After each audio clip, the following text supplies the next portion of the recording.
meets the needs of the present without compromising future generations' ability to meet their own needs. Okay? Development that meets the needs of the present without compromising the future generations' ability to meet their own needs. So, if you were to take this, and if you're going to really take this to its extreme, you would say, well, you never would have introduced pavement because horse and buggy would not be able to accommodate itself, that, horses' hooves would not do too well on pavement. So the problem with this philosophy is that you don't really know what is going to happen in the future. And if you are planning for a future that you can't truly imagine, then you are putting restrictions on the present that are not necessary. So at that point in 1987, all that remained then was to state that our current activities and our means of living were compromising the ability of future generations to meet their own needs. And then we had to decide what to do about it. So, in 1992, the solution came. Every aspect of our lives is governed by the 1992 Rio de Janeiro Accords. That was the agenda for the 21st century. That's what Agenda 21 is, the agenda for the 21st century.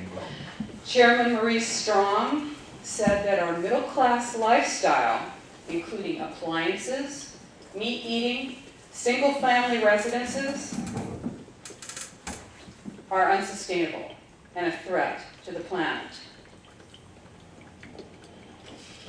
So there's a philosophical basis for that, and it is the precautionary principle. And I'm sure you've heard of it. The precautionary principle says that if an action or a policy is suspected of doing some harm, of having some potential harm to the public or the environment, in the absence of scientific consensus,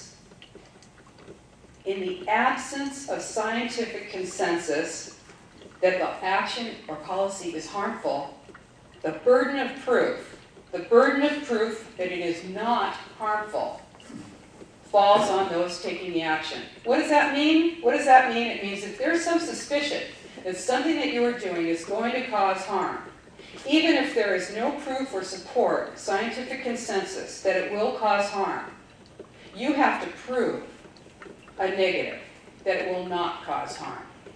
Now think about what that means in terms of biodiversity, in terms of property use. This has a tremendous impact, precautionary principle. Now, it's called the precautionary principle in the EU, European Union, and it is being used to make law there. In the United States, we call it the precautionary approach, so that it's not exactly codified as law, but it is making policy. That philosophy is dictating policy that is impacting you, the precautionary principle. If you can't prove it's harmful, you have to prove it's not harmful. So, there you go. It was soft law in 1992. The Earth Summit, Rio Earth Summit, President Bush, George H.W. Bush, he signed on to that along with 178 other nations.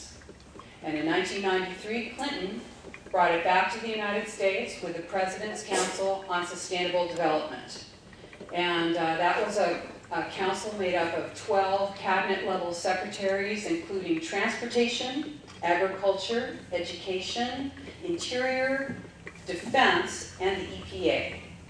And along with them, they had, well, of course, it was the ultimate in a public-private partnership, wasn't it? Because there was Ken Lay from Enron.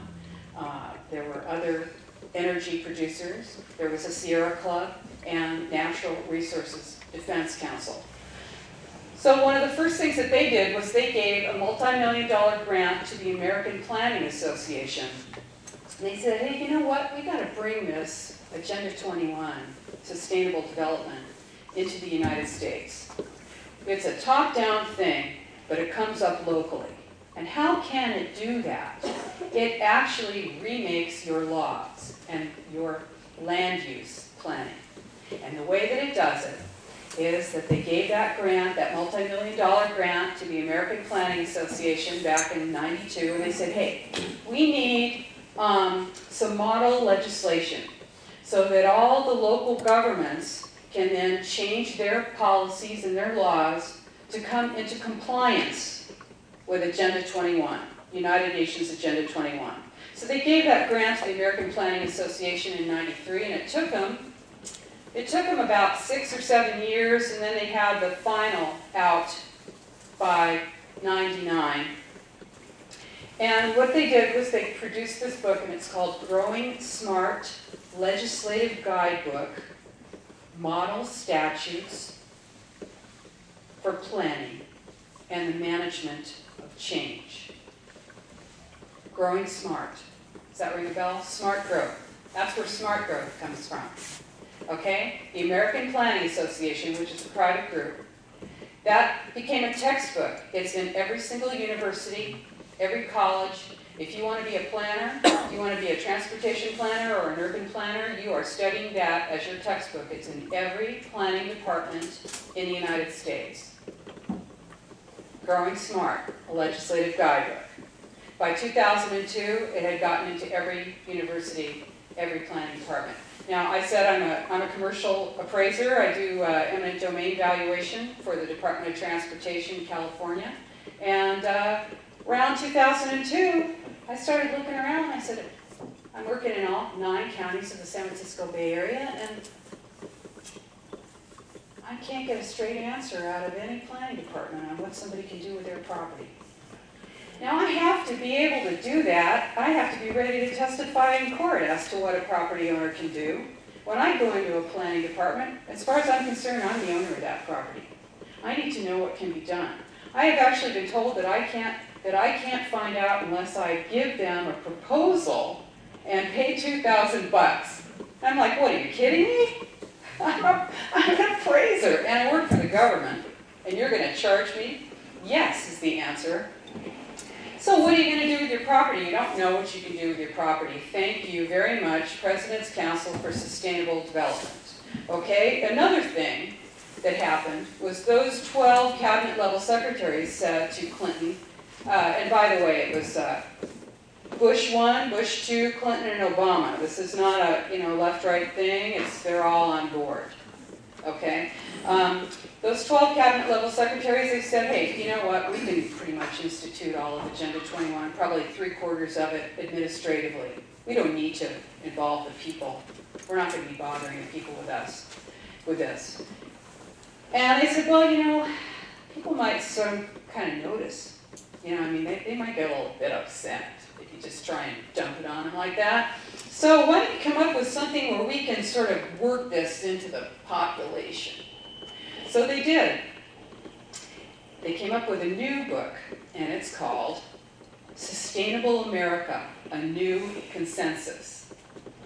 Now, I like to say I came out of the feminist 1970s, where you get like 10 women in a room, and you'd be like, is this doing something weird? Stop that.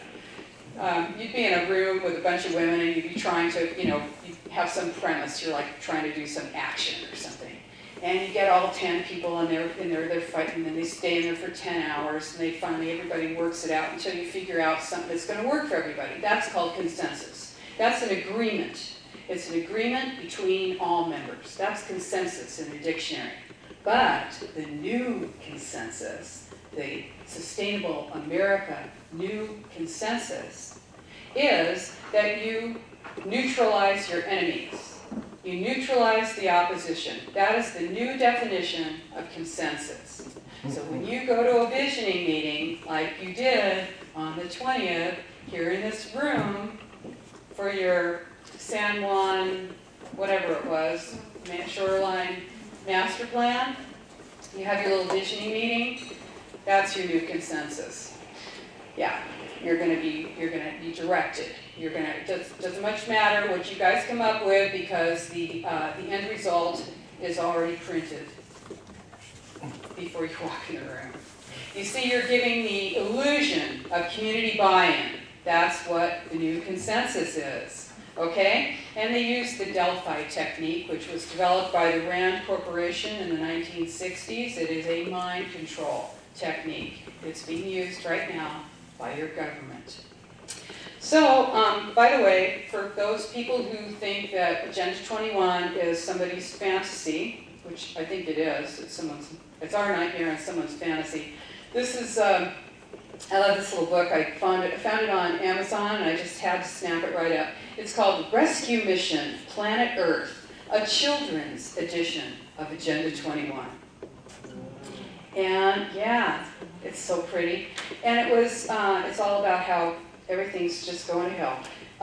Let's see, the author is Boutros Boutros-Ghali, the Secretary General of the UN, and the children of the world.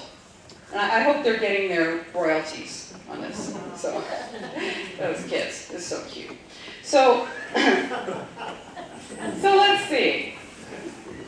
Now, where are we? We got this real bad problem here.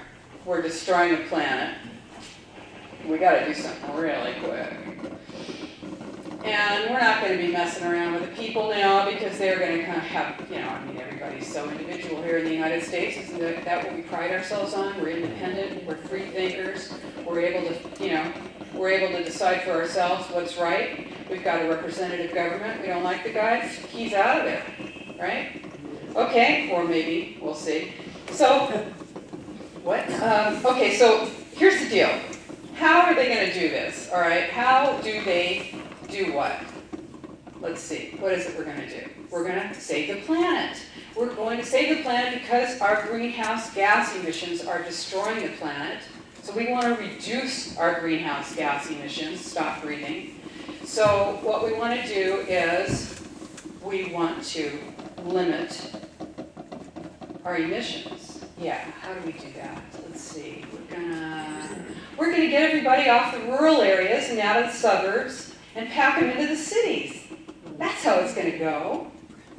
And we're gonna stop any industry, because that, you know, that's not too many greenhouse gas emissions, right? But it's not cost effective, you know, to bring public transportation out to the suburbs and to, you know, have people driving around out there in the rural areas. So you're going to have to get them in to the center cities. But they don't want it coming to the center cities. They like it out here on San Juan Island. They like it out here. So we're going to have to do something about that. So what are we going to do? ICLEI is the International Council of Local Environmental Initiatives, ICLEI. At least that's what it used to be. Now it's called ICLEI, which stands for nothing, and Local Governments for Sustainability. Yeah, they didn't want you to know. They thought you were getting smart. So they don't want you to know that it's an international group. So now they call it ICLEI, which stands for nothing, Local Governments for Sustainability. Yeah, Local Governments for Sustainability. So they say that they represent almost 600 million people in the world. 600 million people in the world, and you have probably maybe never heard of them. And they say they represent you. Now, they are a worldwide group. They're in 70 countries. They do policy and legislation for countries, for states, for counties, and for cities to do greenhouse gas emissions monitoring, reduction, and goal setting. When Obama was running for office, one of his campaign promises was that he was going to reduce your greenhouse gas emissions by 80% below 1990 levels by the year 2050. So I'm kind of a math person, so I looked around for charts. And I finally found a chart for global CO2 emissions. I couldn't find one for the US.